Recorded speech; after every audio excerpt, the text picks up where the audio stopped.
ফুপিদের জন্য আমার মায়ের সংসারটা আজ ভাঙতে বসেছে। আমার বাবাকে কালো জাদু করে রেখেছে আমার ফুপিরা। আমার ফুপিদের কথায় ওঠে আর বসে আমার বাবা। আমার বাবা এখন আমার মাকে একদমই সহ্য করতে পারে না, কোনো কথা বললেই শুধু মারধর করে।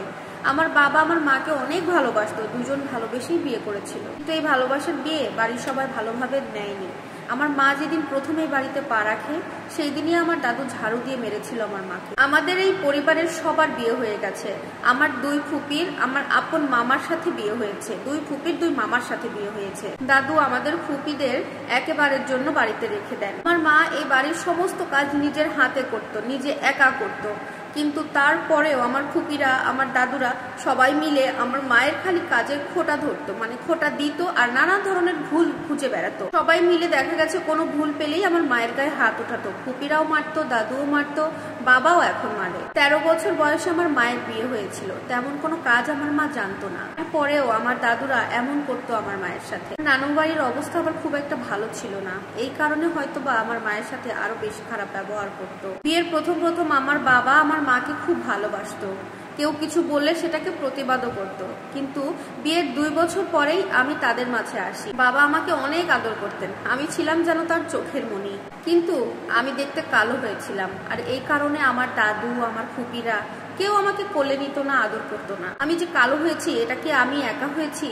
আমার একার দোষ? এটা তো আল্লাহ আমাকে তৈরি করেছে, এখানে তো আমার কোনো হাত নাই, আমার কোনো দোষ নাই। আমার বয়স যখন 2 বছর হয়ে যায় তখন আমার বাবা প্রবাসে চলে যায়। ঠিক ওই সময় থেকে শুরু হয় আমার আরো বেশি অত্যাচার আমার মায়ের প্রতি। তা থেকে শুরু করে ফুপি দাদু সবাই আমার মায়ের উপর অত্যাচার করতো, গায়ে হাত উঠতো। মামারা মাকে অনেকবার বুঝিয়েছে এই সংসার থেকে ছেড়ে চলে যেতে, কিন্তু আমার মা আমার মুখের দিকে তাকিয়ে এই সংসার ছেড়ে চলে যায়নি, সবকিছু মুখ বুঝে সহ্য করে সংসারেই পড়ে আছে। আমার বাবা প্রবাসে যাওয়ার পর থেকে কেমন যেন বদলে গেল।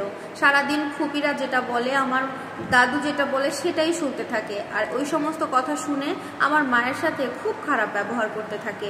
ফোনে কথা যখন বলে তখনই ঝগড়া অশান্তি লেগেই থাকতো দুইজনের মধ্যে। কিন্তু আমার বাবা এমন ছিল না।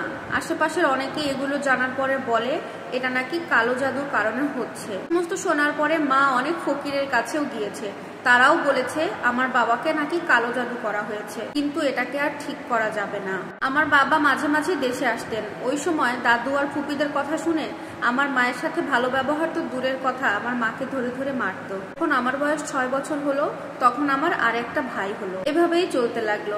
আসলে আমার বাবার অনেক জায়গা জমি টাকা পয়সা এগুলো আছে, আর এগুলো হাতিয়ে নেওয়ার জন্যই আমার ফুপিরা আমার বাবাকে কালো জাদু করে একদম আমার মা এবং আমাদের পরিবারের সবার কাছ থেকে আলাদা করে ফেলছে, তাদের কথায় উঠাচ্ছে আর বসাচ্ছে। এখন আমিও বড় হয়ে গেছি, কলেজে পড়ি, আমার ভাইও অনেকটা বড় হয়ে গেছে। পরে আমার ছোট আরো একটা ভাই হয়েছে, কিন্তু আমার বাবার একটুও বদল নেই, ঠিক তেমনই আছে। আমি এক সময় আমার বাবার চোখের মণি ছিলাম, কিন্তু এখন আমার বাবা আমাকে আর দেখতে পারে না। 6 মাস আগেই আমার দাদু মারা গেছে।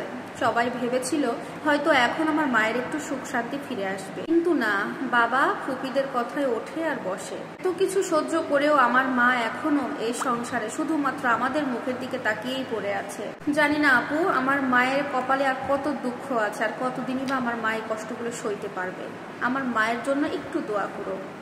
এই লাইফের স্টোরিটি একটি আপু, ওনার নাম প্রকাশ করতে চাচ্ছি না, সবাই দোয়া করবেন যেন আপুটি ভালো থাকে, আপুর মাটি সুস্থ থাকে, ভালো থাকে, তার স্বামীর কালো জাদু যেন সরে যায়। সত্যি কি মিথ্যা বলতে পারি না, তবে যেটা আমাকে জানানো হয়েছে সেটাই আপনাদের সাথে শেয়ার করলাম। আশা করবো যে ভিডিওটি ভালো লাগবে, ভালো লাগলে অবশ্যই লাইক কমেন্ট শেয়ার করবেন। আল্লাহ হাফেজ।